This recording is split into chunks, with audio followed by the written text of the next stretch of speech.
বাংলাদেশের সর্বপ্রাচীন শহর এই বগুড়া। হযরত শাহ সুলতান ফতে আলী বাবা অসংখ্য সুফি সাধকের পুণ্যভূমি এই বগুড়া কালের সাক্ষী হয়ে আজও আমাদের অহংকারী করে তোলে।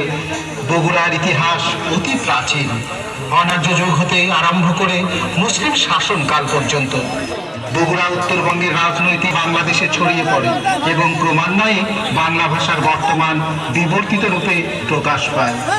উত্তরবঙ্গের সিংহদ্বার এই বগুড়া পুণ্যভূমি পাকিস্তানের প্রধানমন্ত্রী মোহাম্মদ আলী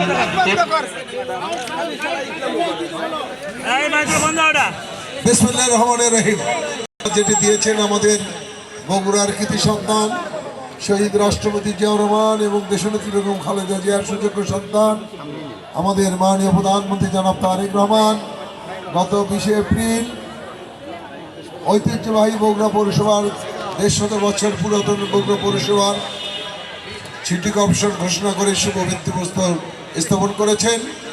আজকে আমরা বগুড়াবাসীকে নিয়ে বগুড়া প্রেস ক্লাব এবং সাংস্কৃতিক ফোরামের উদ্যোগে আনন্দ র্যালির শুভ উদ্বোধন ঘোষণা করছি। সবাইকে ধন্যবাদ। আসসালামু আলাইকুম। রাষ্ট্রপতি জিয়াউর রহমান আজ আমাদের এই অনুষ্ঠানে পরম শ্রদ্ধার সাথে তাদের স্মরণ